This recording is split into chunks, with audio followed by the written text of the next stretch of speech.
India पर इस वक्त माफिया अतीक और अशरफ से जुड़ी हुई बहुत बड़ी खबर सामने आ रही है।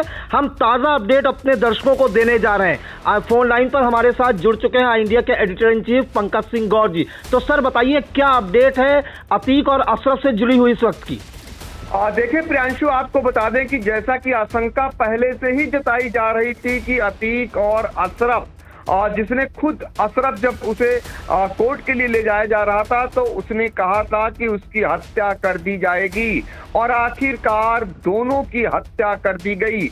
माफिया अतीक अहमद और अशरफ की गोली मारकर उसी के उस जनपद में हत्या कर दी गई जहां कभी प्रयागराज में अतीक और अशरफ की तूती बोलती थी।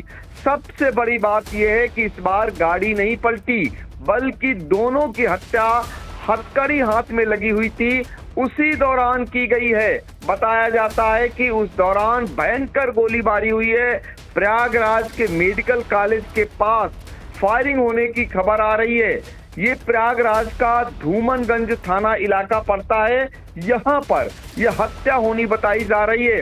तो ये इस वक्त की सबसे बड़ी खबर है कि माफिया सरगना अतीक अहमद और उसके भाई अशरफ की गोली मारकर हत्या कर दी गई।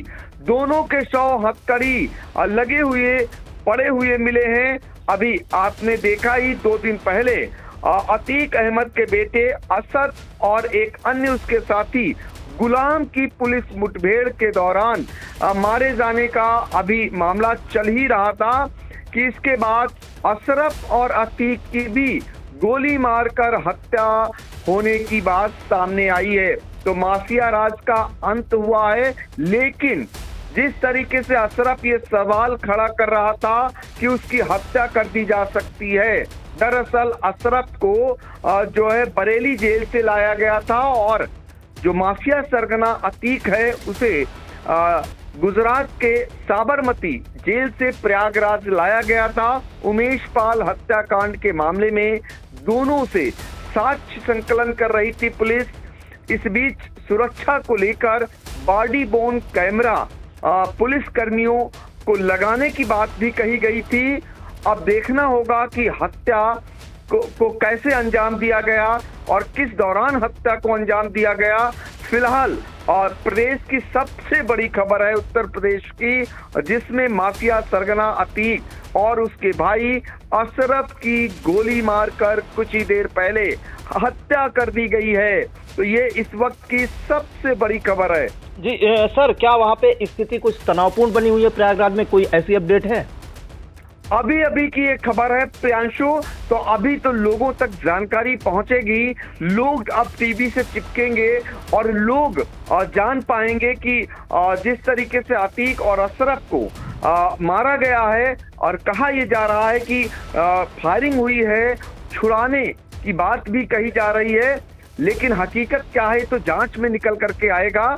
लेकिन फिलहाल कहीं ना कहीं प्रयागराज जहां पर उसका अपना राज चलता था और हत्या होने की खबर आई है, इसके बाद वहां प्रक्रिया क्या होती है ये तो फिलहाल समय बताएगा।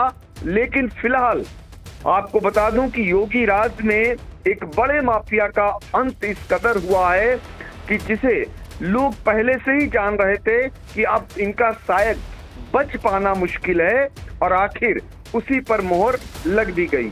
जी बिल्कुल। तो जैसा कि पहले से आशंका जताई जा रही थी कि माफिया अतीक की जो है हत्या हो सकती है, उसी दौरान माफिया अतीक और अशरफ की प्रयागराज में मेडिकल कॉलेज के पास जो है गोलीबारी में हत्या हो गई। दोनों मौत की नींद सो गए और ये धूमनगंज थाना लगता है वहाँ पे। और ख़ास बात यह है कि दोनों के हाथों में हथकड़ी लगी हुई थी और जैसा कि परसों आपने जानकारी दी हमारे सहयोगी editor in chief Pankaj Singh Gaur ji ने, असद जो बेटे हैं अतीक के और गुलाम, इन दोनों की भी मौत हो गई थी। उसके बाद जो है राजनीतिक दल भी हमलावर हुए थे। फिलहाल ये अभी तक की बड़ी अपडेट है, दिन की सबसे बड़ी खबर है जो इंडिया पर हम आपको दिखा रहे हैं। तो बहुत बहुत धन्यवाद सर जानकारी देने के लिए दर्शकों को।